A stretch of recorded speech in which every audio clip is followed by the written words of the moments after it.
अल्हम्दुलिल्लाहिल्लज़ी वहदह वस्सलातु वस्सलामु अला मन ला नबिय्य बअदह अम्मा बाद फ़क़द क़ाल अल्लाहु सुब्हानहु व तआला अऊज़ु बिल्लाहिस समीइल अलीम मिनश शैतानिर रजीम मिन हमज़िही व नफ़्ख़िही व नफ़्सिही बिस्मिल्लाहिर रहमानिर रहीम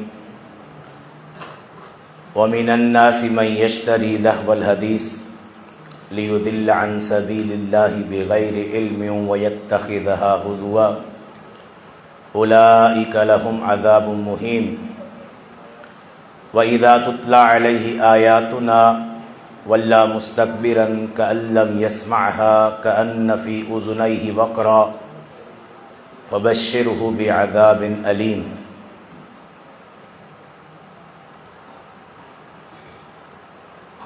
मुख्तसर हम्द ऐं सलात जे कलिमात खां बाद आऊं ॻोठ सलामत खोसा जी जमात ऐं मुंतज़िमा कमेटी ऐं मस्जिद जे नमाज़ी हज़रात खे मुबारकबाद ॾींदुसि। अल्लाह तबारक व तआला जी इहा ख़ासि तौफ़ीक़ आहे ऐं फ़ज़ल आहे जो अल्लाह तबारक व तआला मुसलसल तव्हांखे 4-5 साल खां वाक़िअतन इहा हिकु अल्लाह ताला जी तौफ़ीक़ आहे। न त ॻोठ में भर पासे में केतिरा ई माण्हू आहिनि जेके हिन ख़ैर ऐं हिन भलाईअ खां महरूम आहिनि। अल्लाह ताला खां दुआ आहे अल्लाह तबारक व तआला असांजो हिते गॾु थियणु ॿुधणु ऐं ॿुधाइणु पंहिंजी बारगाह में क़बूल फ़रमाए ऐं अल्लाह तबारक व तआला असांखे अमल जी तौफ़ीक़ अता फ़रमाए। मूंखे इहो हुकुम मिलियो आहे तव्हांजे साम्हूं क़ुरान ऐं नबी करीम सल्लल्लाहु अलैहि वसल्लम जी फ़रामीन जी रोशनी में ॻाइणु वॼाइणु मौसीक़ी म्यूज़िक इन हवाले सां क़ुरान करीम ऐं नबी पाक सल्लल्लाहु अलैहि वसल्लम जा फ़रामीन तव्हांजे साम्हूं रखां। हक़ीक़त इहा आहे त असांजे हिन दौर में जेके फितना मुख़्तलिफ़ आम थियल आहिनि उन्हनि मां हिकिड़ो वॾो फितनो उहो इहो आहे जो असां हर मामले में ग़ैर मुस्लिमनि जी तक़लीद उन्हनि जे रस्ते खे पंहिंजे लाइ तमामु आला ऐं आलीशान सम्झूं था।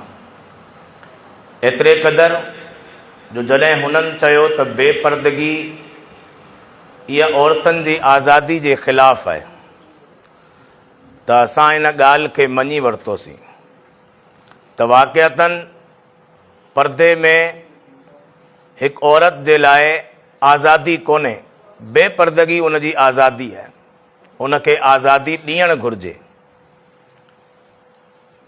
अहिड़े तरीक़े सां जॾहिं हुननि चयो त बेहयाई ऐं फ़हाशी इहा रोशन ख़्याली आहे, ही ख़्यालात जी आज़ादी आहे ऐं सुठी सोच आहे, रोशन ख़्याल आहे त असां उन खे मञी वरितोसीं। अहिड़े तरीक़े सां जॾहिं हुननि चयो त लादीनियत ऐं बेदीनी दीन इस्लाम जी ख़िलाफ़ वर्ज़ी वारा कम इहे त फैशन आहिनि, इहो त असांजो रवाज आहे, इहे त असांजूं रस्मूं आहिनि, इन्हनि खे असीं नथा छॾे सघूं। असां उन्हनि जी इन ॻाल्हि खे बि मञी वरितोसीं।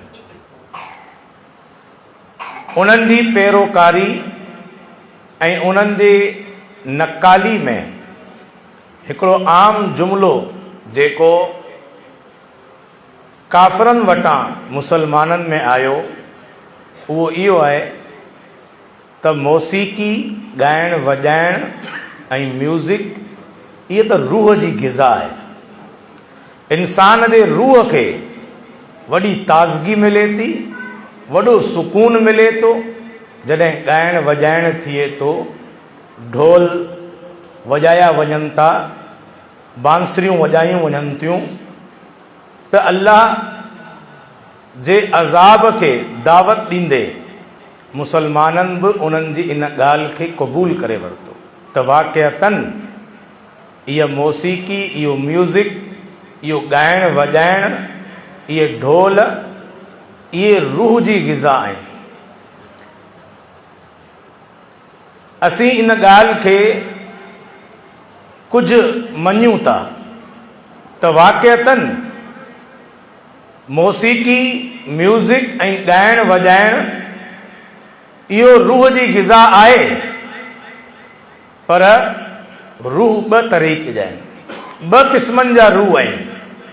हिकिड़ो रूह उहो आहे जंहिं रूह खे अल्लाह ऐं अल्लाह जे रसूल सल्लल्लाहु अलैहि वसल्लम जी बग़ावत जो आदी करे, शैतान जो पैरोकार करे जंहिं रूह खे नापाक बनायो वियो आहे, वाक़िअतन मौसीक़ी, म्यूज़िक, ॻाइण वॼाइण अहिड़ी रूह जी ग़िज़ा आहे। बाक़ी जंहिं रूह में अल्लाह ताला जो ख़ौफ़ विहारियो वञे, जंहिं रूह खे अल्लाह ऐं अल्लाह जे रसूल जो फर्माबरदार ऐं ताबेदार बनायो वञे, जंहिं रूह खे शैतान जे रस्ते खां बचायो वञे ऐं पाक साफ़ रखियो वञे, मौसीक़ी अहिड़े रूह जी ग़िज़ा कोन्हे, बल्कि अहिड़े रूह खे सुकून अचे थो, लज़त अचे थी रब जे क़ुरान खे ॿुधण सां ऐं पैगंबर सल्लल्लाहु अलैहि वसल्लम जे फरमान खे ॿुधण सां। रूह ॿ तरीक़े जा थी विया, ॿ क़िस्मनि जा थी विया रूह। हिकिड़ा रूह शैतान जा पैरोकार, हिकिड़ा रूह रहमान जा ताबेदार। ॿिन्हिनि रूहनि में फ़र्क़ु आहे। हिकिड़ा जेके शैतान जा पैरोकार थी विया, उन्हनि खे म्यूज़िक में, मौसीक़ी में, ॻाइण वॼाइण में लज़त ऐं सुकून ऐं राहत अचे पई, ऐं जेके शैतान खे छॾे करे, शैतान जे वरगलाइण खां आज़ाद थी करे रहमान जा ताबेदार बणिजी विया, उहे क़ुरान ऐं सुन्नत जी जेके आवाज़ आहे, जेके अल्फाज़ आहिनि, उन्हनि मां उहे राहत ऐं सुकून हासिल कनि था। अल्लाह जो क़ुरान चवे थो अल्लज़ीना आमनू बिज़िक्रिल्लाहि तत्मइन्नुल क़ुलूब। इहा ॻाल्हि यादि रखे वठो त जेके रूह ऐं दिलि पाक आहिनि, उन्हनि जी राहत, उन्हनि जो इत्मीनान ऐं उन्हनि जो सुकून अल्लाह जे ज़िक्र में रखियल आहे। शैतान जी ताबेदारी, शैतान जी पैरोकारी, उनमें जेकॾहिं मुब्तला थी विया त पोइ शैतान जी आवाज़ उन ई जे ज़रिए उहे दिलि ऐं उहे रूह इत्मीनान हासिल कनि था। अल्लाह तबारक व तआला क़ुरान करीम में ज़िक्र कयो आहे, जॾहिं शैतान आदम अलैहिस्सलाम खे सजदो कोन कयो, इनकार करे छॾईं ऐं इहो दावो ऐं इरादो ज़ाहिर कईं त आऊं आदम अलैहिस्सलाम ऐं इन जी औलाद खे गुमराह कंदसि, त अल्लाह तबारक व तआला बि उनखे ढिर ॾेई छॾी ऐं फरमायो वस्तफ़ज़िज़ मन इस्तताअत मिनहुम बिसौतिक। ऐं शैतान जो में जेतिरी ताक़त आहे, इस्तिताअत आहे, तूं भले कोशिश करे वठ, जंहिंखे तूं वणे उन्हनि खे रहमान जे रस्ते तां हटाइण जी कोशिश करे वठ, बिसौतिक, पंहिंजी आवाज़ जे ज़रिए।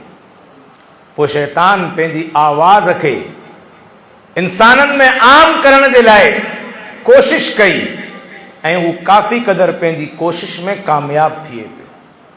नबी करीम सल्लल्लाहु अलैहि वसल्लम ते वही करे अल्लाह तबारक व तआला अहले ईमान खे ख़बरदार कयो ऐं फरमायो या अय्युहल्लज़ीना आमनू ला तत्तबिउ खुतवात शैतान। ऐ ईमान वारो, तव्हां शैतान जे कदमनि जी पैरवी न करियो। फ़इन्नहु यअमुरु बिल फ़हशाइ वल मुनकर। शैतान त बेहयाई ऐं बुराइयुनि जो हुकुम ॾींदड़ आहे। इन्नहु लकुम अदुव्वुम मुबीन। उहो तव्हांजो वाज़े दुश्मन आहे। इन्नमा यअमुरुकुम, ख़बरदार करे छॾियो त अहले ईमान ख़बरदार थी वञनि। ही अल्लाह ताला जा ॾिनल उज़वा, इन्हनि खे अल्लाह ताला जी फर्माबरदारी में इस्तेमालु कयो। कुल हुवल्लज़ी अंशअ लकुमुस्समअ वल अबसार वल अफ़इदा कलीलन मा तशकुरून। ऐं पैगंबर तव्हां इन्हनि खे ॿुधायो त हू अल्लाह आहे जंहिं तव्हांजा कन पैदा कया, जंहिं तव्हांखे ॾिसण लाइ अखियूं ॾिनियूं, जंहिं तव्हांखे दिलि ॾिनूं, पर तमामु थोरा माण्हू आहिनि तव्हां में जेके इन जो शुक्र अदा कनि था। इन्हनि अल्लाह जी नेमतनि जो शुक्र हिकिड़ो ज़बानी थींदो आहे, असीं चवंदा आहियूं अल्लाह जो शुक्र आहे। ऐं हिकिड़ो शुक्र इहो आहे जो अल्लाह जी नेमतनि खे अल्लाह ऐं अल्लाह जे रसूल सल्लल्लाहु अलैहि वसल्लम जी फर्मा बरदारी में इस्तेमालु कयो वञे, अल्लाह ऐं अल्लाह जे रसूल सल्लल्लाहु अलैहि वसल्लम जी नाफ़रमानी में इस्तेमालु न कयो वञे। न त इन्हनि उज़वनि जे बारे में, इन्हनि नेमतनि जे बारे में सुभाणे क़यामत जे ॾींहुं पुछाणो थींदो। अल्लाह ताला क़ुरान करीम में सूरह बनी इसराईल में फरमाए थो, इन्न समअ वल बसर वल फुआद कुल्लु उलाइका कान अन्हु मसऊला। तव्हांजा इहे कन, तव्हांजूं इहे अखियूं, तव्हांजा दिल, इन जे सभ जे बारे में सुभाणे क़यामत जे ॾींहुं पुछाणो थींदो। इहे कन, हिननि सां तव्हां छा ॿुधो, हिननि अखियुनि सां तव्हां छा ॾिठो, ऐं हिन दिलि में तव्हां कहिड़ा गुनाहनि जा या नेकियनि जा प्रोग्राम ठाहिया। इन्हनि सभिनीनि जे बारे में कुल्लु उलाइका कान अन्हु मसऊला, तव्हां खां पुछाणो थींदो, इन्हनि जो हिसाब किताब थींदो। अल्लाह जी फर्माबरदारी में इस्तेमालु कया या रहमान जी फर्माबरदारी, रहमान खे छॾे करे शैतान जी पैरोकारी में इस्तेमालु कया, शैतान जे चवण में, शैतान जूं आवाज़ूं ॿुधण में इन्हनि कननि खे इस्तेमालु कयो, इहो तव्हां खां सुभाणे पुछाणो थींदो। नबी करीम सल्लल्लाहु अलैहि वसल्लम त उम्मत खे ख़बरदार करे छॾियो, इन्नल्लाह हर्रम अला उम्मती, अल्लाह ताला मुंहिंजी उम्मत ते हराम करे छॾियो, अल खम्र वल मैसिरा वल मिज़र वल कूबता, अल्लाह ताला मुंहिंजी उम्मत ते हराम कयो आहे, शराब खे हराम करे छॾियो। अल्लाह ताला मुंहिंजी उम्मत ते जुआ खेॾण खे हराम करे छॾियो। अल्लाह ताला मुंहिंजी उम्मत खे उन शराब खे बि हराम करे छॾियो जेको मकईअ मां ठाहियो वञे। अल्लाह तबारक व तआला मुंहिंजी उम्मत ते हराम करे छॾियो ढोल वॼाइण खे। नबी पाक सल्लल्लाहु अलैहि वसल्लम पंहिंजी उम्मत खे ख़बरदार कनि था, अल जरसु मज़ामीरुल लिशैतान, इहे जेके घंटियूं आहिनि इहे शैतान जा आला आहिनि, शैतान जा आवाज़ आहिनि, शैतान जा ठाहियल आहिनि, इन्हनि खां पंहिंजे पाण खे बचायो। नबी करीम सल्लल्लाहु अलैहि वसल्लम ख़बरदार फरमायो, ला तदखुलुल मलाइकतु बैतन फीहा जुलजुलुन औ जरसुन। नबी पाक फरमायो त जंहिं घर में घुंघरू हुजनि, जंहिं घर में घंटियूं हुजनि, ॻाइण वॼाइण जी आवाज़ूं हुजनि, उन घर में अल्लाह जी रहमत जा मलाइक दाख़िल कोन था थियनि। रहमत जा मलाइक उन घर में दाख़िल नथा थियनि जंहिं घर में इहे मौसीकी ऐं म्यूज़िक जा आवाज़ हुजनि। अहिड़ो घर अल्लाह जी रहमतनि खां ऐं रहमत वारे मलाइकनि खां महरूम आहे। पोइ इहो घर शैतान जे ऐं शैतान जे चेलनि जो ठिकाणो बणिजी वञे थो। पोइ इते शैतान हुजे थो ऐं शैतान जा तमाशा हुजनि था। पोइ घरनि में इख़्तिलाफ़, पोइ लड़ाई झेड़ा, भाउ भाउ सां कोन थो ठहे, पीउ पुट सां कोन थो ठहे, ज़ाल मुड़ुस सां कोन थी ठहे। इहे सभु जेके इख़्तिलाफ़ात आहिनि इन्हनि जी वजह शैतान जा ठिकाणा आहिनि। असांजे घर में अॼु छाजी आवाज़ आहे? असांजे घरनि जे ॿाहिरि, असांजे पाड़नि में असीं लंघूं था, घरनि खां कहिड़ा आवाज़ अचनि था? म्यूज़िक जा, मौसीकी जा, ॻाइण वॼाइण जा। ऐं नबी करीम सल्लल्लाहु अलैहि वसल्लम जे असहाब इकराम जे घरनि खां कहिड़ा आवाज़ ईंदा हुआ? पाण सल्लल्लाहु अलैहि वसल्लम पंहिंजे असहाब मां अशअरी कबीले जे सहाबियनि जी तारीफ़ फरमाई ऐं पाण फरमायो त आऊं पंहिंजे असहाब मां जेके अशअरी कबीले वारा सैयदना अबू मूसा अशअरी जी क़ौम वारा आहिनि, मूंखे ख़बर कोन हूंदी आहे ॾींहं में त हिन पाड़े में हिननि जो घर आहे, फलाणो घर हिननि जो आहे, फलाणो घर हिननि जो आहे, पर राति जो जॾहिं आऊं निकिरंदो आहियां मूंखे ख़बर पइजी वेंदी आहे त इहो घर अशअरी कबीले जे मुंहिंजे असहाबियनि जो आहे, उहो फलाणो पाड़े में फलाणो घर बि मुंहिंजे अशअरी सहाबियनि जो आहे, फलाणे पाड़े में फलाणो घर बि। छाजे करे मूंखे ख़बर पवंदी आहे? राति जे ऊंधाई में मूंखे उन्हनि जे घरनि जे ॿाहिरां लंघंदे क़ुरान जी आवाज़ ईंदी आहे। मूंखे ख़बर पइजी वेंदी आहे मुंहिंजे अशअरी असहाबियनि जो घर आहे। ऐं असांजे घर मां ॻाइण वॼाइण, ढोल, डेक, मौसीकी, टीवी, VCR, हाणे हर हथ में मोबाइल जो शैतान असां वटि मौजूदु आहे जेको वॼे पियो। ऐं शैतान एतिरो त चालाक आहे, एतिरो त उन जा प्रोग्राम ऐं साज़िशूं ख़तरनाक आहिनि जो हुन शैतान अल्लाह जे बाननि, रहमान जे बाननि खे अहिड़ियूं हरकतूं ऐं अहिड़े कमनि में फासाए छॾियो जो इहे रहमान जा बाना हिन शैतान जे आलम खे, शैतान जे आवाज़ खे खणी रहमान जे घर में मस्जिदनि में बि खणी अचनि था। अॼु मूं मोबाइल वरितो आहे, ऐं रिंगटोन अहिड़ी लॻाईंदसि जेको नओं गानो आयो हुजे, जेको मशहूरु हुजे, जो मोबाइल जेकॾहिं निमाज़ में वॼे त सभिनीनि जा होश उॾी वञनि, इमाम मस्जिद बि झूमी वञे, अहिड़ो म्यूज़िक वॼे जो सभिनी खे ख़बर पए त साईं फलाणे जो मोबाइल वॼो आहे। सभिनी खां रिंगटोन मुंहिंजी अलॻि हुजे। बाबा तूं सादी रिंगटोन लॻाए। साईं सादी रिंगटोन लॻायूं त ख़बर कोन थी पए अलाए मुंहिंजी कॉल आई आहे, अलाए हिन जी कॉल आई आहे। पोइ वरी माण्हू कंफ्यूज़ थिए थो, पोइ पंहिंजो भई मोबाइल खे हथु ॾे, अलाए मुंहिंजी कॉल पई अचे, अलाए हुनजी कॉल पई अचे। तंहिं करे अहिड़ो म्यूज़िक लॻायां, अहिड़ो गानो लॻायां जो बसि वॼंदे ई ख़बर पइजी वञे त इहो मोबाइल त मुंहिंजी आहे। इहो रहमान जे बाननि खे शैतान रहमान जे घरनि में म्यूज़िक ॾेई करे, शैतान पंहिंजी आवाज़ूं ॾेई करे रहमान जे घर में मोकिले छॾियो। ऐं मुसलमान ख़ुशि आहे, का परवाही कोन्हे। हिकिड़ी रकात में हिकिड़ी सफ़ मां बि आवाज़ अचे, ॿी रकात में ॿी सफ़ मां बि आवाज़ अचे, कॾहिं कंहिंजो मोबाइल पियो वॼे, कॾहिं कंहिंजो मोबाइल पियो वॼे। ठीकु आहे, इंसान आहे, कॾहिं माण्हू खे विसरी वेंदी आहे, मोबाइल बंदि करणु विसरी वियो, मस्जिद में अची विया, पर अल्लाह जा बाना हिन मोबाइल में तूं रिंगटोन त सादी लॻाए त जेकॾहिं अचानक कॾहिं कॉल अची बि वञे निमाज़ जे विच में त सभिनीनि जी निमाज़ न ख़राब थिए, सभई शैतान जे ख़्यालात में त न हलिया वञनि। नबी पाक सल्लल्लाहु अलैहि वसल्लम ख़बरदार कयो, फरमायो ला तस्हबुल मलाइकतु रुफ़क़तन फीहा जरसुन। अल्लाह जा मलाइक अहिड़े सफ़र वारे काफ़िले में बि शरीक कोन्दा थीन, शामिल कोन्दा थीन। रहमत जा मलाइक अहिड़े काफ़िले सफ़र में बि कोन्दा शरीक थीन जंहिंमें घंटीअ जो आवाज़ हुजे। नबी पाक जे दौर में घोड़नि ते, उठनि ते सफ़र कंदा हुआ ऐं पोइ उन्हनि उठनि जे गलनि में घुंघरू ऐं इहे घंटियूं वॼंदियूं हुयूं, उहे ॿधंदा हुआ।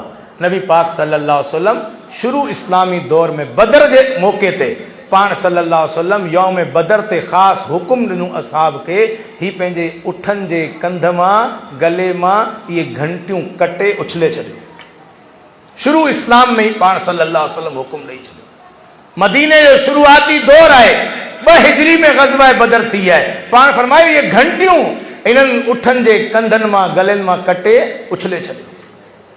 छो त अहिड़े काफ़िले सफ़र में अल्लाह जी रहमत जा मलाइक नथा हुजनि। जॾहिं मुसलमाननि जो काफ़िलो सफ़र जो हूंदो आहे, अल्लाह जी रहमत जा मलाइक हूंदा आहिनि गॾु, जेके बाननि जी हिफ़ाज़त कंदा आहिनि। अॼु असां ॾिसूं नई कार वरिती आहे, डेक सुठो लॻाईंदसि, सुठी कंपनी जो लॻाईंदसि, सुठी LCD हुजे गाॾीअ में, फिल्म ॾिसंदा हलंदासीं, गाना ॿुधंदा हलंदासीं। असां ॾिसूं था अल्लाहु अकबर, पोइ अल्लाह जी रहमत जा मलाइक नथा हुजनि, पोइ शैतान गॾु सवार हुजे थो, पोइ कॾहिं अल्लाह तबारक व तआला फौरन पंहिंजो अज़ाब नाज़िल करे थो, पकड़े वठे थो। असीं ॾिसूं था ऐं ॿुधूं था, केतिरा सोशल मीडिया ते असांखे वाक़िया नज़र अचनि था, अख़बारनि में असीं पढ़ूं था त कार कल्टी थी वई, सवार सभु मरी विया, ज़ख़्मी थी विया, पर जेको डेक जंहिंमें गाना हलिया पे, उहा LCD हले पई ऐं गाना वॼनि पिया ऐं इन्हनि जो रूह कब्ज़ थिए पियो। अहिड़े हालत में वफ़ात थिए पई जो शैतान जो आवाज़ ॿुधंदे ॿुधंदे शैतान जो साथ हुजे ऐं मलाइक रूह कब्ज़ कनि पिया। त अहिड़नि माण्हुनि जी जॾहिं मलाइक रूह कब्ज़ कंदा त छा था सम्झो, ईअं रूह कब्ज़ कंदा जीअं मोमिन इंसान जी कंदा आहिनि, या ईअं रूह कब्ज़ कंदा जीअं मुनाफ़िक ऐं फासिक ऐं फाजिर इंसान जी रूह कब्ज़ कंदा आहिनि। उन्हनि खे धक हणंदे, पुठियनि ते मोह में चंबा हणंदे अहिड़नि माण्हुनि जी रूह खे मलाइक कब्ज़ कनि था। अल्लाहु अकबर। नबी पाक सल्लल्लाहु अलैहि वसल्लम जी उहा हदीस बि ज़हन में रखो। पाण सल्लल्लाहु अलैहि वसल्लम जिन फरमायो, इंसान सभ जा सभु क़यामत जे ॾींहुं जॾहिं उथियारिया वेंदा त उन ई हालत में उथियारिया वेंदा जंहिं हालत में उन्हनि जी वफ़ात थी आहे, मौत आई आहे। नबी पाक जो हिकु सहाबी हज जे मौक़े ते एहराम जी हालत में उठ तां किरी पियो, गुज़ारे वियो। पाण फरमायो त इहो क़यामत जे ॾींहुं जॾहिं हशर जे मैदान में उथी करे ईंदो त एहराम पाए करे ईंदो ऐं तलबियो लब्बैक अल्लाहुम्मा लब्बैक चवंदो ईंदो, जीअं हींअर लब्बैक अल्लाहुम्मा लब्बैक चवंदे मके ॾांहुं रवानो हो। इहो क़यामत जे ॾींहुं बि लब्बैक अल्लाहुम्मा लब्बैक चवंदे क़ब्र मां उथियंदो। केॾी न मुबारक मौत आहे। ऐं इहा मौत जेका गाॾीअ में गाना ॿुधंदे अची वञे त उहा केॾी न नापाक मौत आहे। अॼु असांखे शैतान इन्हनि चकरनि में फासाए छॾियो। असांजी शादी जी रस्मूं हुजनि, असांजी ख़ुशी जूं तक़रीबूं हुजनि, पोइ म्यूज़िक न हुजे, ॻाइण वॼाइण न हुजे, ढोल वारा न घुरायूं, नचण वारा न घुरायूं त असांजी शादी मुकमल कोन थी थिए। ऐं जॾहिं सम्झायो वञे, रब जो क़ुरान ॿुधायो वञे, नबी पाक जो फरमान ॿुधायो वञे, तॾहिं छा चयो वेंदो? मौली साहब ॿारनि जी शादी को बार बार त कोन थी थिए, कॾहिं कॾहिं थिए। ज़िंदगी में हिकिड़ो मौक़ो हुजे थो। मुंहिंजो पुटु हिकिड़ो आहे, उन जी ख़ुशी आहे, उन ख़ुशी खे आउं ईअं ई सादगी सां करे वठां, ईअं कीअं थी सघे थो? ॻाइण वॼाइण बि थींदो, नचण बि थींदो, म्यूज़िक ऐं मौसीक़ी जा प्रोग्राम बि थींदा, इहो सभु थींदो। ख़ुशी जो मौक़ो आहे। ऐं नबी पाक सल्लल्लाहु अलैहि वसल्लम जो फरमान छा आहे? पाण सल्लल्लाहु अलैहि वसल्लम फरमायो, ॿ आवाज़ूं अहिड़ियूं आहिनि जिन जे करे अल्लाह जी लानत वसे थी। हिकिड़ी आवाज़ ख़ुशी जे मौक़े ते ॻाइण वॼाइण जी आवाज़ आहे, ऐं ॿी आवाज़ ग़म ऐं मुसीबत ऐं ॾुख जे मौक़े ते पिटण ऐं घोड़ा घोड़ा करण जी आवाज़ आहे। इन्हनि ॿिनि आवाज़नि जे करे आवाज़ करण वारनि ते लानतूं वसनि थियूं। हाणे ॿुधायो, ख़ुशी जो मौक़ो आहे, बहितरीन सुठो रिश्तो मिली वियो, पुट जो बहितरीन रिश्तो थिए पियो, अल्लाह साईं वुसत ऐं ताक़त ॾिनी आहे, सुठी असीं शादी करियूं पिया, वलीमा करियूं पिया, दावतूं करियूं पिया, पर उन में ही शैतान जी आवाज़ आहे। अल्लाह जी तरफ़ां रहमतूं वसनि पयूं या लानतूं वसनि पयूं? मौक़ो त अहिड़ो आहे त इंसान इन अल्लाह जी रहमत ते, अल्लाह जी नेमत ते ख़ुशि थिए, अल्लाह जो शुक्र अदा करे, अल्लाह ऐं रसूल जी फरमाबरदारी करे।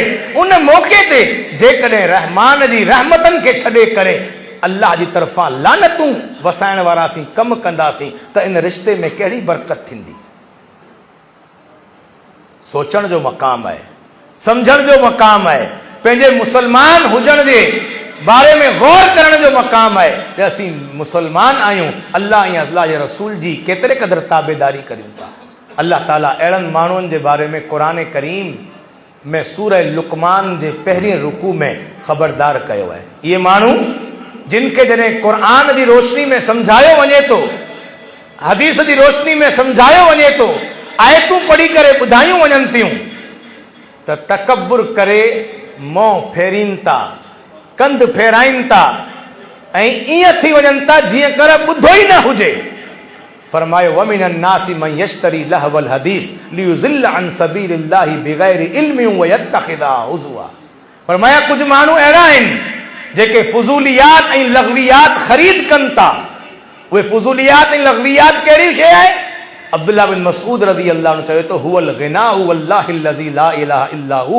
अब्दुल्लाह बिन मसूद साहबी रसूल चवे तो, अल्लाह जे क़ुरान जी आयत में अल्लाह जो कसम आहे, हिन आयत में ॻाइण वॼाइण जो ज़िक्र आहे। जेके माण्हू ॻाइण वॼाइण जा आलात ऐं मौसीक़ी इन्हनि जो एहतमाम कनि था, माण्हुनि खे बिना इल्म जे गुमराह कनि था, ॿियनि खे बि इन गुनाह में शरीक कनि था ऐं अल्लाह जी आयतनि जो मज़ाक़ कनि था।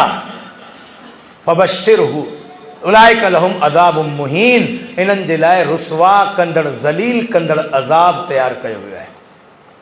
वइदा तुतला अलैहि आयातुना, ऐं जॾहिं इन्हनि खे अल्लाह जूं आयतूं पढ़ी करे ॿुधायूं वञनि, वल्ला मुस्तकबिरन, तकब्बुर कंदे मुंहुं मोड़ीनि था, कअल्लम यस्मअहा, जीअं कर ॿुधो ई न हुजनि, कअन्न फी उज़ुनैहि वक़रा, जीअं कर उन्हनि जे कननि में बोझ हुजे, आवाज़ ही जीअं कर न आई हुजे। फबश्शिरहु बिअज़ाबिन अलीम।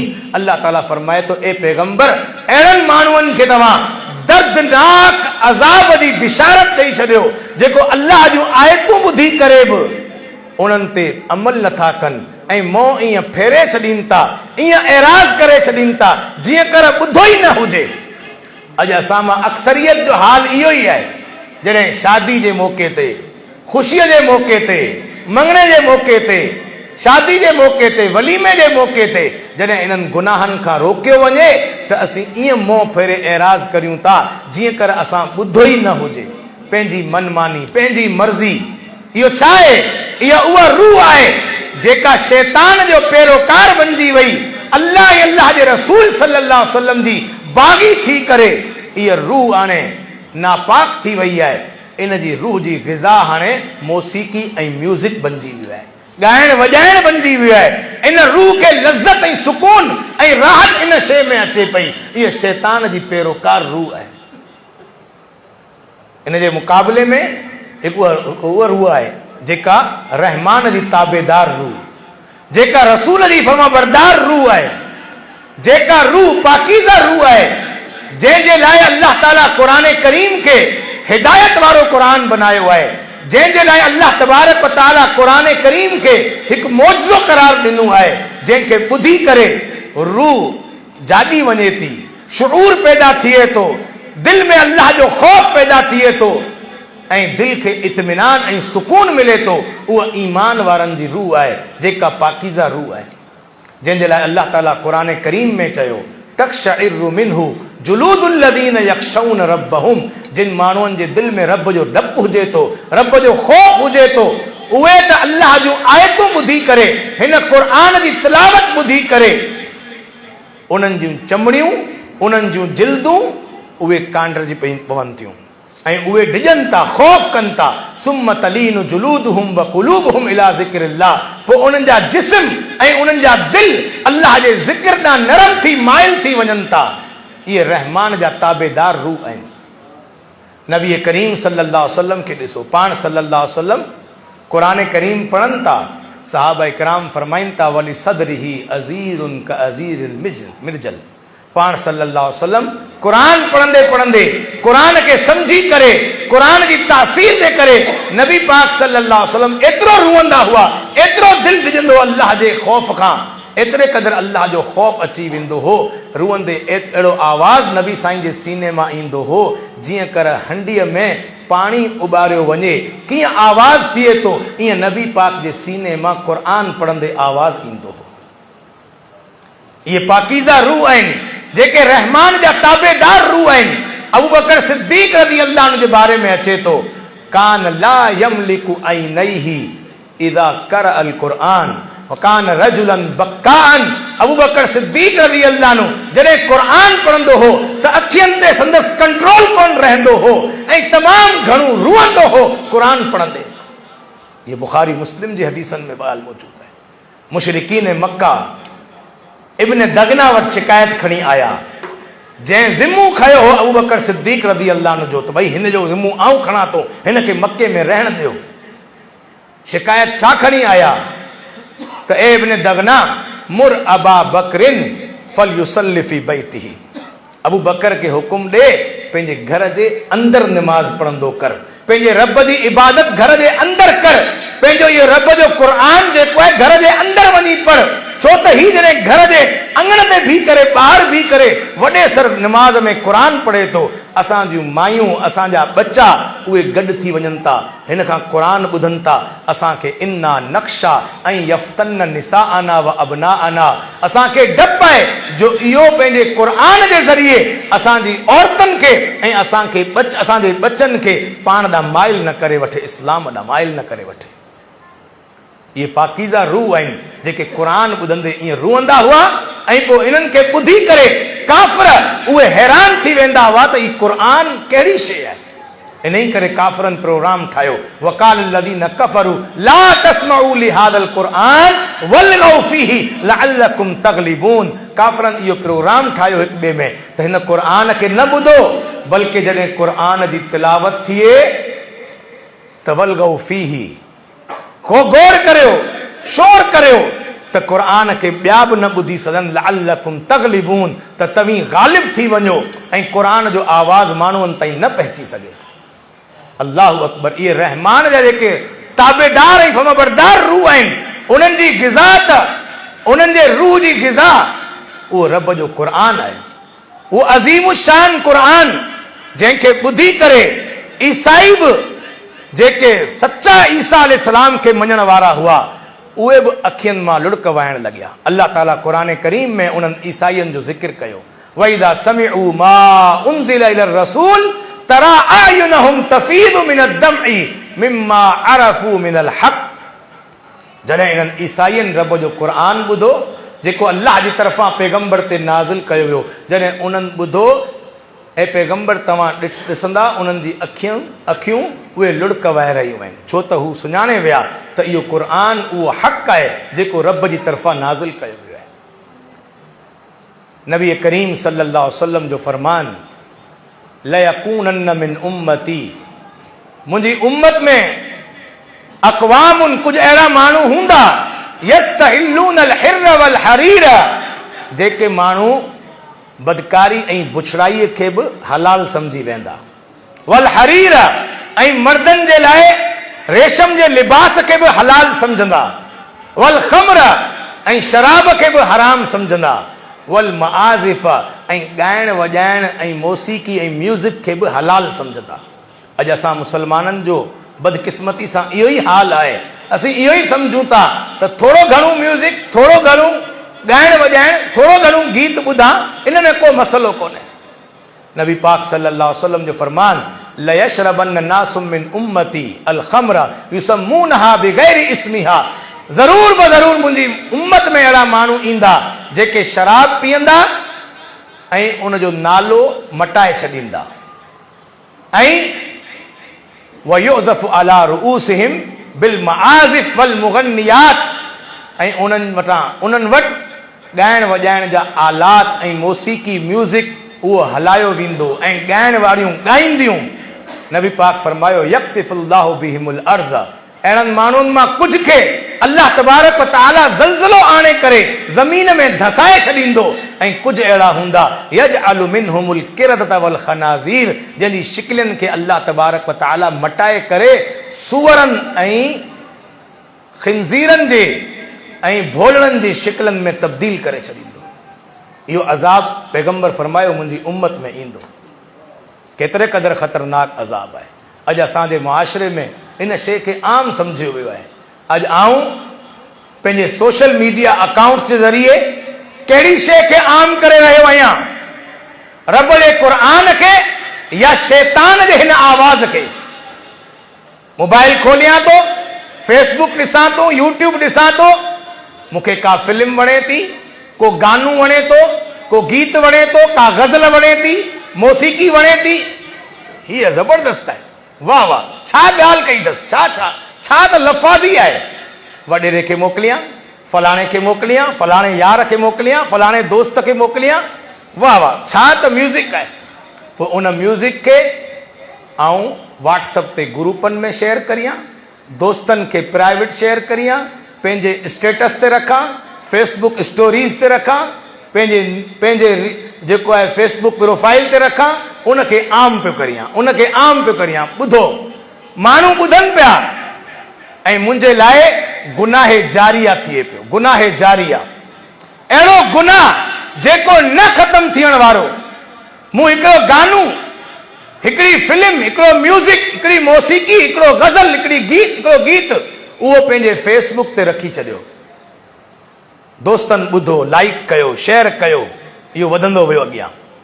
साल गुज़री वियो, फेसबुक मेमोरी सभिनीनि दोस्तनि यारनि लाइक करण वारनि शेयर करण वारनि खे साल खां पोइ यादि ॾियारियो त यादि करियो अॼोकी तारीख़ में साल पहिरीं तव्हां इहो म्यूज़िक लाइक कयो हो, तव्हांजे दोस्त शेयर कयो, तव्हां बि शेयर कयो।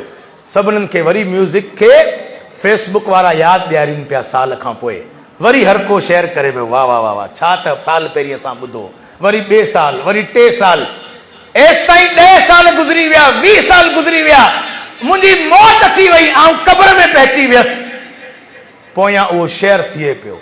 दोस्त ॿुधनि पिया, दोस्त ॿुधंदा वञनि पिया, हर साल, अरे यार दोस्त यार गुज़ारे वियो पंहिंजो, जंहिं पोइ साल ई शेयर कयो, दोस्त यार गुज़ारे वियो, उनजो शेयर कयल आहे, अञा अॻियां शेयर करियोसि।